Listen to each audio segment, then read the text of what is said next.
He'd been watching her for a couple of weeks, and in that time, he had memorized her entire daily routine. 7:30 a.m., wake up and shower. 8 a.m., head to Starbucks for a disgusting cup of sugary syrup, a splash of milk, and just a hint of coffee. 8:30 a.m., arrive at the office. 11:45 a.m., lunch. A salad at her desk, except on Wednesdays. That's when she met the black chick from HR at the cafe across the street for a little girl talk, and so on. It hadn't been hard. He noticed almost immediately that she was a slave to her ways, the type of person that didn't typically deviate from her schedule, which was fine by him. Her predictable habits had made planning her murder particularly effortless. He checked the time on his watch as he pulled the stolen sedan up in front of her townhouse that night. 10:35 p.m.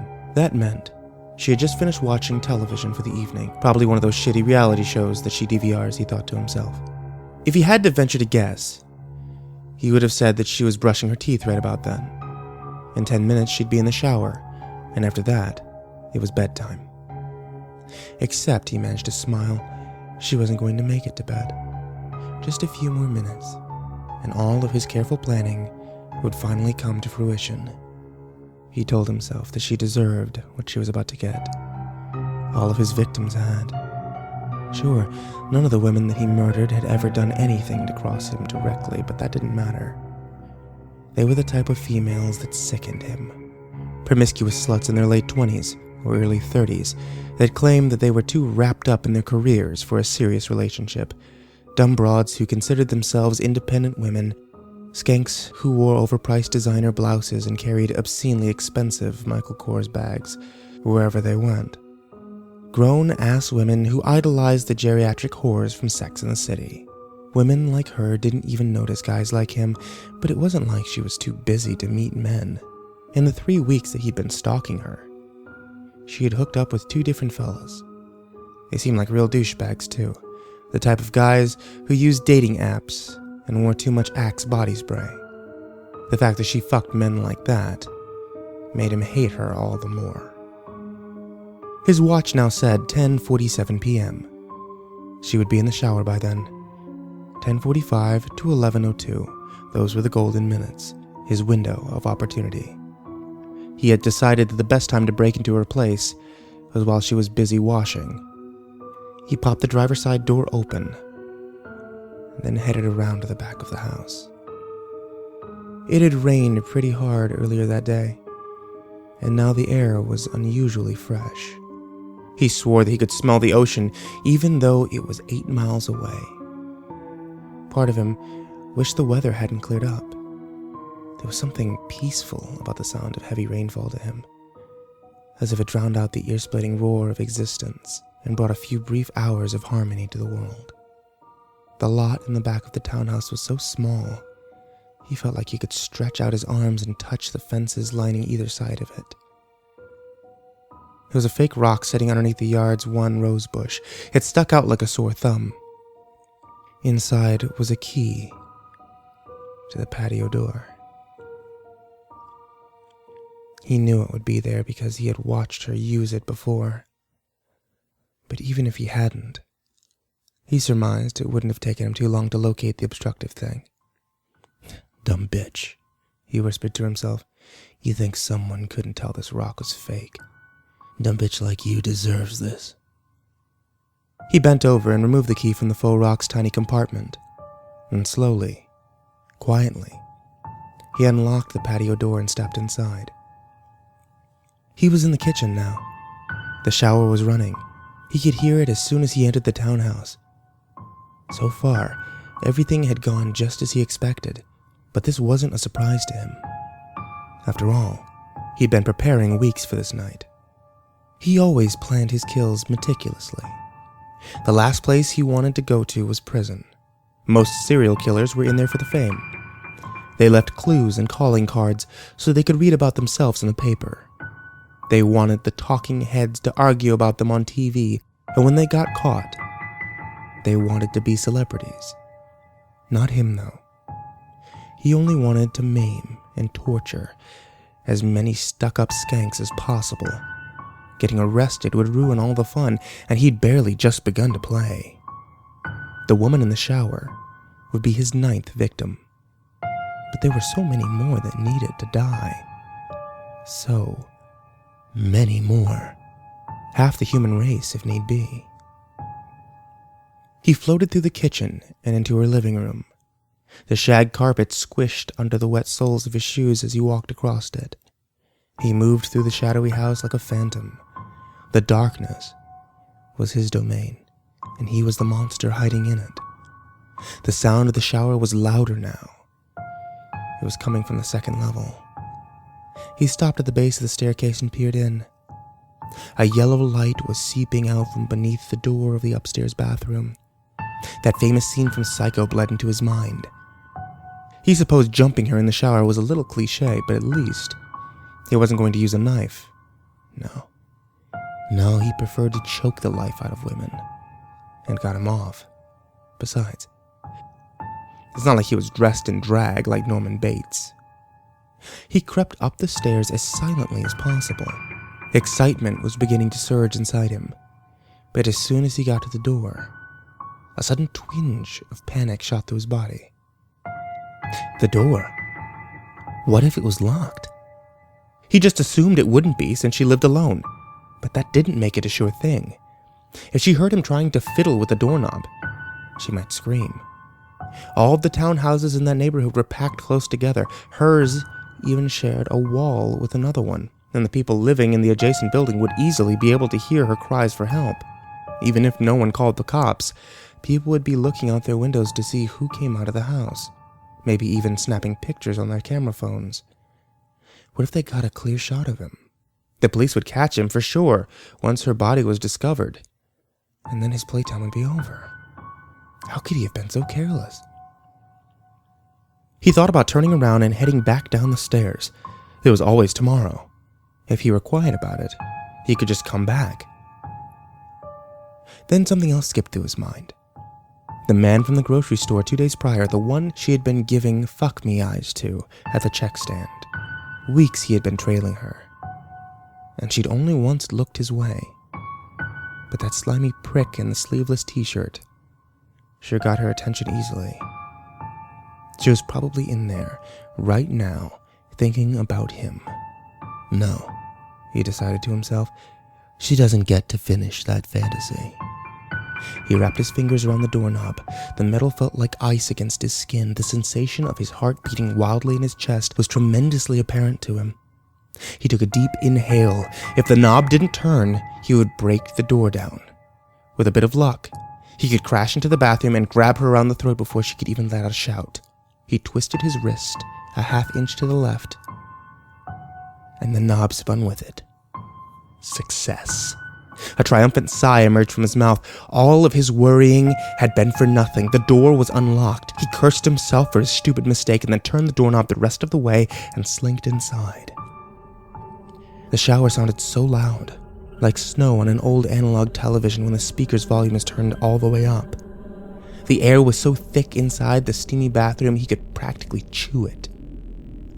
Cautiously, he stepped, taking care not to slip on the slick tiles. Wet with condensation, he moved slowly, but with a purpose, concentrating only on his target. Her opaque beige shower curtain had a pink flowery design stitched into it. It was the kind of tasteless garbage he figured a woman like her would hang up in her bathroom.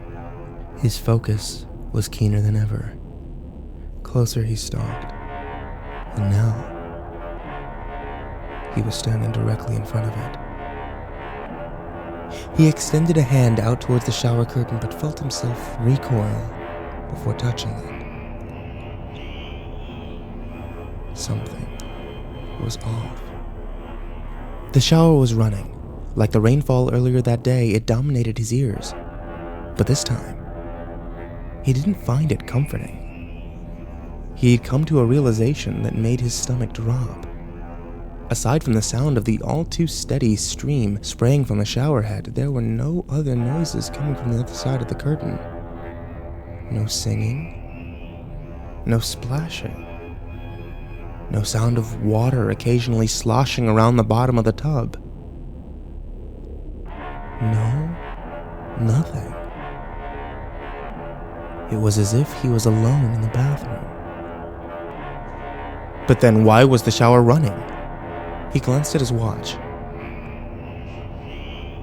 It read 10:58. She had to be in there. In 3 weeks, she hadn't finished a shower before 11:02. Had he missed her? The shower's roar seemed almost maddening now. He stood in front of it, listening, waiting to hear something, anything, emerge from the other side of the curtain, but nothing ever did. With a shaky hand, he reached out for the hanging fabric barrier. Gripping it firmly, and then quickly, sudden motion, he jerked it back. The woman was indeed in the shower. Her eyes wide and gleaming, they sparkled with terror. Her panicked face looked as if she was ready to scream. Except he knew it wouldn't come. How could it? She was already dead. A naked, bloody heap at the bottom of the tub. Someone else had gotten to her before him, and by the look of it, they didn't seem to mind movie cliches. Her killer had mangled her with a knife. Each of her toes and fingers had been sliced clean off, and her leg and stomach were riddled with deep cuts and gashes. For a moment, he wondered if she was still alive while her assailant had been whittling her flesh. He looked away, trying to divert his eyes, and that's when he saw the pink gelatinous lump laying next to the drain. He stared curiously at it. To him, it looked like a blood-soaked jellyfish. It wasn't until he glanced back at the woman that he realized her murderer had carved off one of her breasts from her chest and left it in the tub for him like some kind of grotesque Easter egg. He hadn't planned for this. He had taken almost everything into account, but he hadn't planned for this. Fright's razor-sharp talons sunk themselves into his chest. He turned to leave, but stopped abruptly in his tracks when he saw the mirror. There was a message written on it, a string of crimson letters smeared across the glass surface. He had been so focused on the shower earlier that he hadn't even noticed it. He read the words. It was short and brief, but it sent a horrible feeling of dread through his entire being. Because, and this was something he was sure of, the message was for him. Right on time. The humidity of the bathroom was making him woozy. It was an odd sensation. The steamy heat coming off the shower in combination with his dizzy head made everything feel unreal, almost as if he was experiencing a bizarre fever dream. He opened the door, and a wave of cool air crashed against his face. With it came a heavy dose of reality. It hadn't been an accident that the woman he'd been following was murdered the very same night he decided to make his move. No, the killer had even sent him a message. The entire time he had been stalking her, someone had been stalking him. While he had been planning her death, someone had been planning his. He didn't run out of the bathroom, he galloped. It seemed like the staircase had somehow moved 100 feet down the hall. The shadows were no longer his to hide in. They had a new monster, and it was coming for him. His legs stopped working as soon as he reached the top of the stairs, causing him to collapse onto the banister. With all of his strength, he hoisted himself up to his feet. What had happened? A couple of seconds later, a searing pain in his back answered that question. He reached behind him and found something sticking out of it, like a cold, metallic cyst that had suddenly sprouted from his spine. There was a pressure pushing down on the back of his head now, a hand forcing him into a helpless position, doubling him over the banister. For a second, it felt like he was levitating as he dangled precariously, looking down towards the living room floor 15 feet below. Then came another searing pain, even worse than the first. Slowly, his assailant had begun to pull the knife from his body. It felt as if his wound was being defiled, as if someone had just finished using it the same way that he had used his victims. How big was this blade? How deep had it been buried? It seemed like it took forever to remove, and once it was finally out, he could feel the hallway's cool, drafting air add insult to injury. As it licked at the gaping gash in his back, he tried to get back to his feet, but before he could, someone snagged a hold of his ankles. In an instant, he began toppling over the handrail. The living room spun around him as he fell down to the floor. He landed on his shoulder with a thud and let out a groan. There was no doubt in his mind that it was dislocated. He gazed up and saw the figure of a man crawling down the stairs on all fours like an animal. And he wondered for a second time if he was dreaming. The only thing that he could make out was his pursuer's bushy hair, blacker than midnight and as wild as a savage. Desperate questions stemmed through his head. What is that? Jesus Christ, what the hell is that thing? He watched silently as the man, or animal, or thing that had attacked him, reached the bottom step and stood up on 2 feet, uncurling its spine like a cobra dancing for a snake charmer. The shaggy head of dark, matted hair turned in his direction, and now he could see a face. A human face, or at least one that used to belong to a human. His stalker wore a skeleton smile, no lips, and a set of flat white teeth that contrasted bitterly against purple gums. Like a rotting corpse, it had no nose, and its pallid complexion looked snow white in the moonlight seeping into the living room. In its hand it held an 8-inch bowie knife coated in blood. It began to slither toward him again, watching him through a pair of bulging yellow eyes. It almost looked like he was wearing a person, like a Halloween costume. A teenager, a young man perhaps.